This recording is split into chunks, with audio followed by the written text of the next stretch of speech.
అసలు బబిత మానసిక పరిస్థితి బాగుందా? బబిత పాటుగా మీ కుటుంబ సభ్యుల మానసిక పరిస్థితి బాగుందా అంటే ఏం చెప్తారు? అందరికి బాగానే ఉందండి. బాగానే ఉంది. కాకపోతే తనకు అలా జరగడంతో మేము హాస్పిటల్కి తిరగాల్సి వచ్చింది. తను ఎప్పుడు ఇదే మాట మాట్లాడేది. అదొకటి. ఇంకొకటి ఏం మాట్లాడేదంటే చిన్నప్పుడే నా ఫస్ట్ ఏమో నాగదేవత మా అమ్మ అనేది, తర్వాత రాజు కూతుర్ని. రాజు కూతుని నేను అప్పుడు మరణించినప్పుడు నా బట్టలు అనేవి ఉంటాయి కదా, నా జ్యువెలరీ మొత్తం ఒక బాక్స్ లో పెట్టేసి అక్కడ పెట్టేశారు. అక్కడే ఉండాయని చిన్నప్పటి నుంచే చెప్పేది. ఓకే, అంటే ఒక జన్మలో పాములాగా, మరో జన్మలో రాజ కుటుంబంలో, ఈ జన్మలో మనిషి రూపంలో జన్మించారు. అసలు ఈ జన్మలో మనిషి అవతారం ఎత్తడానికి కారణం ఏంటి? కారణం ఇంకా నాకు కూడా తెలియదు. ఇప్పుడు నేను ఒక కార్యానికి వచ్చానని మాత్రం తెలుసు. ఆ కార్యం ఏంటి? గుడి. ఓకే, ఏంటి ఆ గుడి? అసలు ఏం కనపడుతుంది మీ కల్లో? కల్లో అనేది విగ్రహాలు కనిపిస్తాయి. విగ్రహాలు కనిపించినప్పుడు అక్కడ ఉండేవి కొన్ని ఉన్నాయి. ఆ విగ్రహాలతో పాటు అవన్నీ నాకు కనిపిస్తాయి. అలాగే మా మదర్ అండ్ ఫాదర్ అక్కడ ఉన్నారు, ఆ టెంపుల్ లోపల కింద వేరే గది దగ్గర. అంటే అక్కడ ఉన్నారు. అక్కడ ఉన్నప్పుడు ఆ వాళ్ళు నాకు కనిపించే వాళ్ళు కనిపించిన తర్వాత ఫస్ట్ ఇవన్నీ నేను చూసుకున్న తర్వాత మా మదర్ దగ్గరికి వెళ్తాను. తర్వాత అక్కడ నుంచి వేరే చోటికి వెళ్తాను. ఓకే, చిన్నప్పటి నుంచి చెప్పేది ఒక గుడి. ఆ అడవి ఎక్కడ ఉంది మనకు తెలియదు. ఫస్ట్ నుంచి మాకు విజయనగరం కూడా తెలియదు.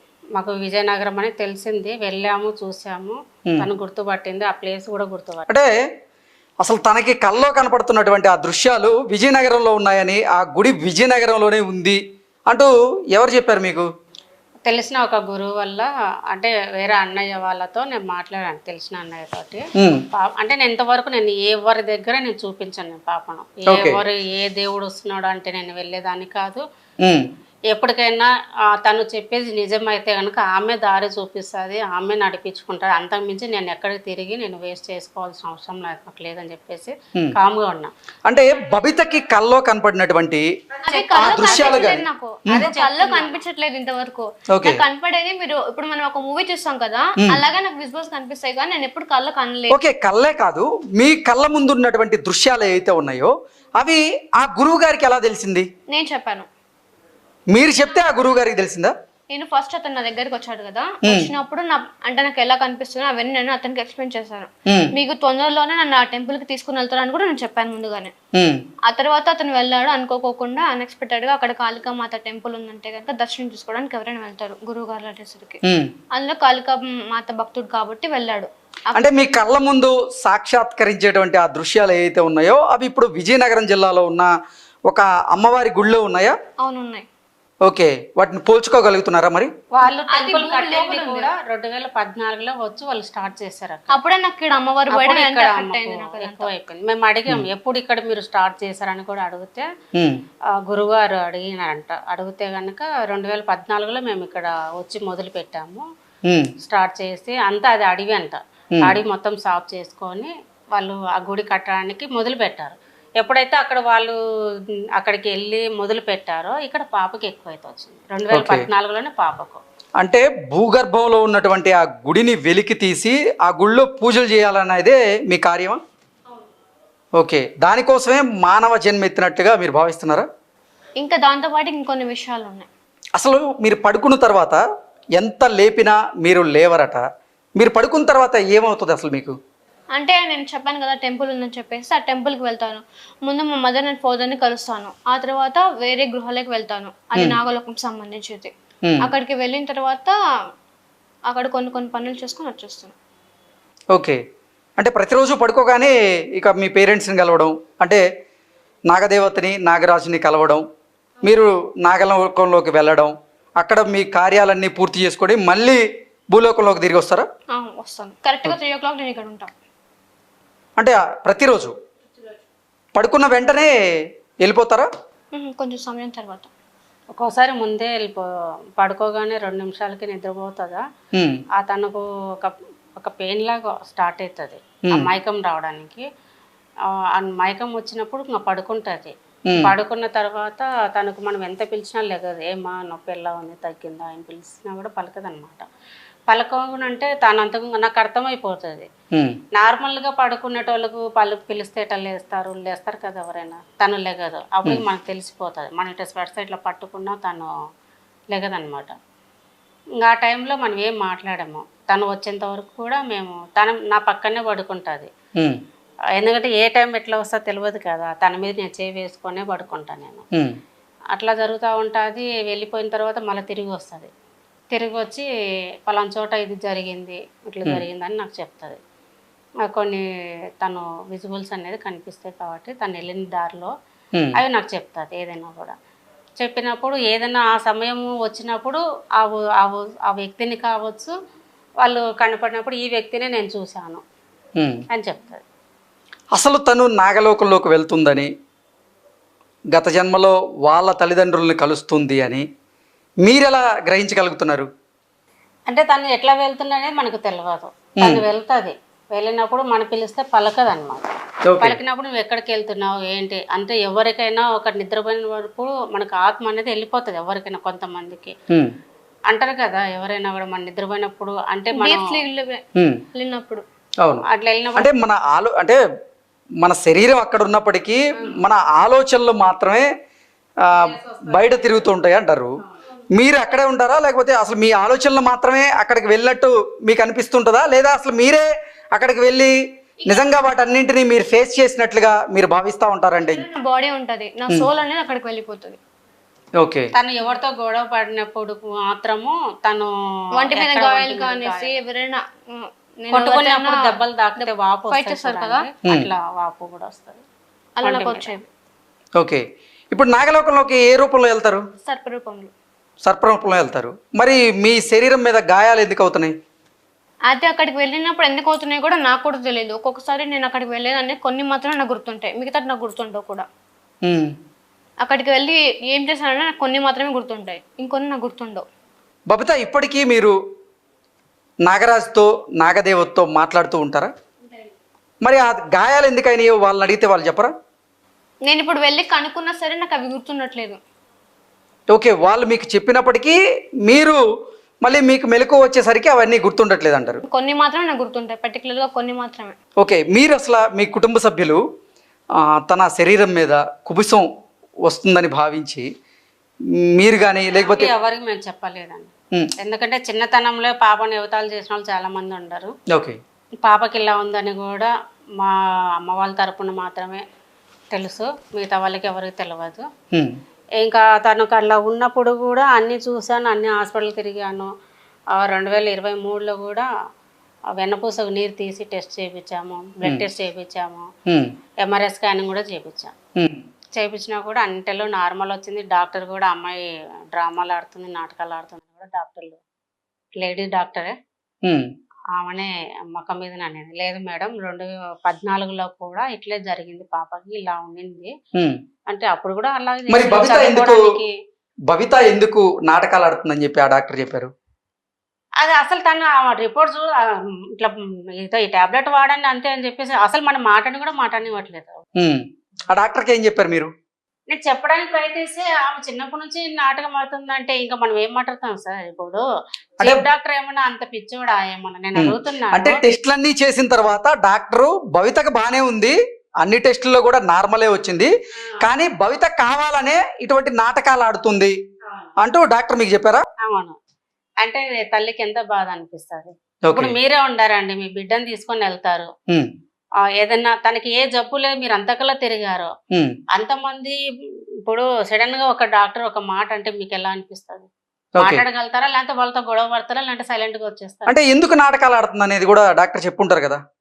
చదువుకోవడానికి ఇష్టం లేక నాటకాలు ఆడుతుంది అంటే, చదువుకోవడానికి ఇష్టం లేకపోతే స్కూల్ కు ఏ రోజు తను ఆప్షన్ పడేది కాదు. బబిత ఎంతవరకు చదివు? అది 6th లో నా స్టాప్ అయిపోయింది. అది అప్పుడు అమ్మవారు పోయడం. 6th కూడా కంప్లీట్ అవ్వలేదు. 6th లోనే అమ్మవారు పోయడము, ఇంకా ఎమ్మడెమ్మడే హాస్పిటల్ తిరగడము. డాక్టర్ కూడా, చీఫ్ డాక్టర్ కూడా అమ్మాయికి హెడ్ఏక్ వస్తుంది, తను స్టడీ చేయాలనుకుంటే మీరు చూడండి ఒకసారి, చూడండి, లేదు ఆ అమ్మాయికి అలాగే ఉంది, హెడ్ఏక్ ఎక్కువ అయింది అంటే కనుక స్టాప్ చేయండి. ఎందుకు ఆరుతోనే ఆపేసావు? నాకు ఇప్పుడు కూడా చదువుకోవాలనే ఉంది, కాకపోతే ఏంటంటే కనుక నేను చదువుకుంటే వాళ్ళకి ఏం ప్రాబ్లమో నాకు తెలియదు. నేను చదువుకుంటే ఏమైనా వాళ్ళని మర్చిపోతానేమన్నా, లేకపోతే కార్యం నెరవేర్చుకోకుండా నువ్వు ఎందుకు అలా చేస్తున్నావో అని కూడా నాకు అర్థం కావట్లేదు. ఎవరు అంటే నిన్ను ఎవరన్నా చదువుకోవద్దని బలవంతంగా ఆపేస్తున్నారా? ఎవరు? అది మా మదర్ అండ్ ఫాదరే. నాగరాజు నాగరాణి నిన్ను చదువుకోవద్దు అంటూ బలవంతంగా ఆపేశారా? అవును. అంటే కనుక నేను స్టడీ చేసుకునేటప్పుడు సడన్ గా వాళ్ళు వచ్చేసి నా మొహం మీద మొహం పెట్టడం ఇలా చేసేవాళ్ళు. లేకపోతే కనుక అదే సిచ్యువేషన్ లో నా జ్ఞాపకాలు నాకు కనిపించేలా చేయడం. ఓకే, మీరు చదువుకున్నా కానీ ఆ పుస్తకంలో వాళ్ళ రూపం కనపడడం, లేదంటే మీరు చదువుకున్నది మీకు అసలు జ్ఞాపకం లేకుండా పోవడం, వాళ్ళ జ్ఞాపకాలు మాత్రమే మీకు కనిపించేలాగా చేస్తున్నారా? ఓకే, అదేంటి తల్లిదండ్రులు అంటే మామూలుగా కూతురు భవిష్యత్తు బాగుండాలని కోరుకుంటారు కదా, అవును. ఇంకా నాగదేవత అంటే ఇంకా అసలు అందరూ అమ్మవారిని చాలా ఇష్టంగా ప్రేమతో కొలుస్తూ ఉంటారు. తన కూతురికే తాను ఎందుకు అన్యాయం చేస్తుంది? అది అన్యాయం ఏం కాదు. తను ఏంటంటే కనుక ఇప్పుడు ఫస్ట్ నేను చిన్నప్పటి నుంచి ఇవన్నీ నమ్మేదాన్ని కాదు. అంటే కనుక గాడ్ ఉన్నాడు అంటే గాడ్ ఉన్నాడు, గోస్ట్ ఉందంటే గోస్ట్ ఉంది, అంతవరకే గానీ పర్టికులర్ గా ఇవన్నీ నమ్మను. అంటే కనుక ఎవరైనా పూజాలను కూడా నమ్మను. ఎవరిని నమ్మేదాన్ని కాదు. ఎవరికి నమ్మవారు వస్తుందన్నా సరే నేను నమ్మను కూడా. ఎందుకంటే కనుక కొందరు ట్రాన్స్ లోకి వెళ్ళిపోయి అలా చేస్తూ ఉంటారు అని చెప్పేసి. అప్పుడు కూడా నాకు ఇవన్నీ నేను ఏమైనా ఊహించుకుంటున్నానేమో అనుకున్నాను. అప్పుడు అలా చేయడం ద్వారా నాకు ఇదంతా చేశారు. అంటే మిస్టేక్ అంతా నాదే ఇక్కడ. తను మోడలింగ్ చేసుకోవాలని ట్రై చేస్తే గనక 2 సంవత్సరాలు నన్ను మంచిగా నడవనికోకుండా చేసిండు. ఎవరు చేశారు? ఆమె నాగమ్మ తల్లి చేసింది. అంటే నేను తను నడవలేని పరిస్థితుల్లోనే నేను ఎనపూసకు నీరు తీసి టెస్ట్ చేయించాను. ఇవి వచ్చేసి కర్నూలు హాస్పిటల్కి మీరు ఎక్కడైనా ఎంక్వైరీ చేయించుకోవచ్చు. ఇక్కడ నేను ఒకటి చెప్తున్నాను, ఇవన్నీ రిపోర్ట్స్ ఏం అబద్ధం కాదు కదా. నాకు ఒకవేళ హెల్త్ ప్రాబ్లం ఉండడానికి ఇవన్నీ నార్మల్ రావాల్సిన అవసరం లేదు. పర్టికులర్ గా మీరు మా అమ్మని అనాల్సిన అవసరం లేదు. ఇక్కడ ప్రతి ఒక్కరికి చెప్తున్నాను, ఇక్కడ మా అమ్మని అంటే అస్సలు బాగోదు. మా అమ్మని అంటే అసలు నేను ఊరుకోను అసలు. నేను వాళ్ళకి చెప్తున్నాను, కామెంట్స్ వస్తే ప్రతి ఒక్కరికి చెప్తున్నాను. ఇంతవరకు నేను కూల్ గానే ఉన్నాను, అంతేగాని ఇష్టం వచ్చినట్టు కామెంట్ చేయడం కాదు. అంటే మీ శరీరంలో ఎటువంటి మార్పులు జరుగుతున్నాయి, మీ ఆలోచనలు ఏంటనేది మీకు మాత్రమే తెలుసు. అది వాళ్ళు చూడట్లే కదా. చూడనప్పుడు మీరు వచ్చి కన్ఫర్మ్ చేసుకుంటే మీకు తెలుస్తుంది. మీరు కన్ఫర్మ్ చేసుకోకుండా నోటికి వచ్చినట్టు చేతిలో ఫోన్ ఉంది కదా అని పెట్టుకుంటూ పోతే మీకు కూడా ఏం తెలియదు. ఇలాగే మీ మమ్మీని అంటే మీరు కూడా ఊరుకోరు కదా. అయితే నేను కూడా మీ మమ్మీని అనగలను, అయితే ఎవరైనా అనగలరు. ఇలా అనడం తప్పు కదా. 2023లో అది. దీంతోనే వెన్నపూస కూడా నీరు తీసి టెస్ట్ చేయించిన రిపోర్ట్స్ ఇవ్వండి. ఆ రిపోర్ట్స్ నన్ను ఫేక్ కాదు కదా, స్కానింగ్. ఓకే, నేను అబద్ధం చెప్తూ ఉంటే కనుక. సో ఎంతమంది డాక్టర్ల దగ్గరికి భవితని తీసుకువెళ్లారు? డాక్టర్లు ఏం చెప్పారు అసలు? ఇది ఎంఆర్ఐ స్కానింగ్, ఇది వెన్నపూసకు నీరు తీసి టెస్ట్ చేసిన ఇది ఎంఆర్ఐ స్కానింగ్. ఇది మీరు రీసెంట్ గా చేపించిన రిపోర్ట్స్ ఇవన్నీ మళ్ళీ 2023లోది. ఇవంటే 2014లో ఒకటి కర్నూలు హాస్పిటల్కి. ఇవన్నీ మీరు వెళ్ళి ఎంక్వైరీ చేసుకోవచ్చు హాస్పిటల్లో కూడా. నేను ఎప్పుడు పాపను అడ్మిట్ చేసింది కూడా ప్రతిదీ ఉంటాయి. 2023 6వ నెలలో తీసింది. డాక్టర్ దగ్గర కూడా వెళ్ళాను. వెళ్తే కనుక ఏమన్నా అంటే జస్ట్ ఒక మెడిసిన్ రాసి ఇచ్చాడు. అంటే కడుపు నొప్పికి అక్కడ నాకు క్లాట్ అయింది. ఓకే, అంటే మీరు ఇప్పటి వరకు చేయించిన టెస్ట్ అయితే లేదంటారు? మీరే చూడండి, నేను చూపించిన, నేను చెప్పడం కాదు, మీరే చూడండి. ఓకే, బ్రెయిన్ కి సంబంధించి టెస్ట్ చేసి డాక్టర్ ఏం చెప్పారు? తను నాటకాలు ఆడుతుంటే వాళ్ళకి తెలిసిద్ది కదా. అంటే టెస్ట్ చూసి ఆయన ఏం లేదు పాపకు తను ఊరు ప్లేస్ చేంజ్ చేయండి, ఎందుకంటే ఒక్కొక్కరు ఒక మాట మాట్లాడితే తను డిస్టర్బ్ అవుతుంది, పాపలో ఏం లేదమ్మా. తను డాక్టర్ ఇట్లా కూర్చొని ఉన్నాడు పాప బెడ్ కాడ కూర్చొని. అంటే జనరల్ వార్డ్ అది, అందరు ఉండరు, సీనియర్ డాక్టర్ ఉన్నారు, జూనియర్ డాక్టర్ ఉన్నారు, ట్రైనింగ్ డాక్టర్లు ఉన్నారు, అందరు డాక్టర్లు ఉన్నారు. ఆ రోజు చీఫ్ డాక్టర్ వచ్చినప్పుడు అందరు వస్తారు కదా. కూర్చున్నప్పుడు డాక్టర్ ఏమన్నాడంటే పాప దగ్గరికి కేసు సార్ దగ్గరికి వెళ్ళింది, పాప ఇలా మాట్లాడుతుంది అని చెప్పేసి, ఇలా జరిగింది రిపోర్ట్స్ అన్ని చూసి. పాపను కూర్చొని పాప ఏం పేరు బన్నీ అంటే నాకు భవిత అనేది. భవిత కాదు దీంతో బన్యన్ ఉంది కదా అంటే, ఆధార్ కార్డులో అప్పట్లో బన్యన్ ఉంటది, మీరు ఇప్పుడు కూడా మీరు ఎంక్వైరీ చేసుకోవచ్చు, బన్యన్ ఉంటది. ఓకే, భవిత అని ఉంటది. ఆయన ఏమన్నాడంటే నమస్కారం, మా అమ్మకు నమస్కారం పెట్టండి సార్ అనేది. అంటే సార్ అని నాకంటే కాదు మా అమ్మ నాగమ్మ తల్లి అని పక్కన కూర్చొని ఉంది అని. డాక్టర్ కూడా షాక్ అయినాడు. నాగమ్మ తల్లి ఏంది, ఎవరు అమ్మ ఒక్కతే కదా ఉండేది, ఇంకా ఎవరు లీడర్ లేరు కదా, అమ్మ నిల్చోంది, నువ్వు ఒక్కదాని బెడ్ మీద కూర్చోండవు కదా అంటే నా పక్కన ఉంది. సరే అనేసి ఆయన ఏమనలే. కొంతమంది నవ్వారు, నవ్వితే సారు సీరియస్ అయినాడు, చీఫ్ డాక్టరే. అంతే కదా. సీరియస్ అయినాడు. అమ్మాయి ప్రాబ్లం అని తెలుసుకోకుండా అలా నవ్వుకోవడం తప్పు అనేసి సీరియస్ అయ్యాడు. ఉమ్, తను మాట్లాడేటన్ని చెప్పుకుంటా ఇంట్లో ఎలా చెప్పుతుందో అలా సార్ కూడా చెప్పింది చిన్నప్పుడే. ఉమ్, ఇంకా చెప్పడంతో ఇంకా సారు చూసి అన్ని ఒక 1/2 అవర్ పైనే పాపను చూస్తున్నాడు. తను ఏం మాట్లాడుతుంది, తను ఎలా చేస్తుంది, అంటే ఎలా ప్రవర్తిస్తుంది అని చెప్పి అన్ని రకాలుగా ఆయన మాట్లాడేది చూశాడు. భవితకి ఎన్ని సంవత్సరాలు ఇప్పుడు? ఇప్పుడు 22. 18 సంవత్సరాల నుంచి భవిత శరీరం మీద కుబుసం వస్తుందని చెప్పి మీరు చెప్తూ ఉన్నారు. అంటే పున్నమి వేళ మీరు ఆ వీడియో తీసేయడం కాదు ఏదైనా చేశారా? అది డాక్టరే తీశారు. డాక్టర్ వచ్చే తీసారా? అంటే మేము హాస్పిటల్కి వెళ్ళాం కదా, హాస్పిటల్ లో డాక్టర్ అంటే మేము తీసి నేను నమ్మరు కదా ఎవరు అని చెప్పేసి డాక్టర్ అడిగి మేము తీపిచ్చాం. ఆఖరికి నా బెడ్ మీద నేను పడుకొని ఉన్న బెడ్ మీద కూడా మొత్తం వైట్ లేయర్ అనేది మొత్తం పడిపోయింది. అంటే అది అబద్ధం అయి ఉండదు కదా, డాక్టర్స్ అబద్ధం చెప్పారు కదా, డాక్టర్లకి ఏం పిచ్చాను లేదు కదా. తర్వాత వచ్చేసి ఇవన్నీ ఉన్నాయంటే కనుక ఇష్టం వచ్చినట్టు మాట్లాడేస్తున్నారు, ఇష్టం వచ్చినట్టు కామెంట్స్ చేస్తున్నారు. భవిత అసలు ఏంటి అంటే సర్పానికి ఈ కుబుసం పొరల పొరలుగా పైకి వచ్చి అది ఊడిపోతూ ఉంటుంది. అది కామన్ నేచర్ వల్ల వాళ్ళకి అలా అవుతూ ఉంటుంది. అవును, మీకు కూడా అంతేనా? నాకు కూడా అంతే. ఓకే, ఎన్ని రోజుల్లో ఊడిపోతుంది అలా? నాకు ఫస్ట్ డే వస్తుంది, అంటే పున్నమికి ముందు ఒక 1 to 2 days ముందు వస్తుంది. అంటే మెల్లమెల్లగా స్టార్ట్ అవుతుంది. నాకు కూడా మెల్లమెల్లగా స్టార్ట్ అయ్యి పున్నమి రోజు ఎక్కువ అవుతుంది. అంటే పున్నమి రోజు ఊడ్చిపోతూనే ఉంటుంది. ఊడ్చిపోయిన తర్వాత ఒక 1 to 2 days తర్వాత కూడా కొన్ని పోతూ ఉంటాయి. ఒక్కొక్కసారి నేను కూడా పెయిన్ తట్టుకోలేను.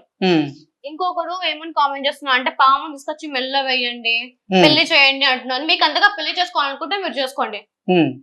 ఇంకొకటి పాము మెల్ల తీసుకొచ్చి వేయమంటున్నారు కదా, మీరే స్వయంగా పట్టుకొని వచ్చి వేయండి. నేను పాముకేం భయపడను, నా వాళ్ళకి నేను భయపడాల్సిన అవసరం లేదు.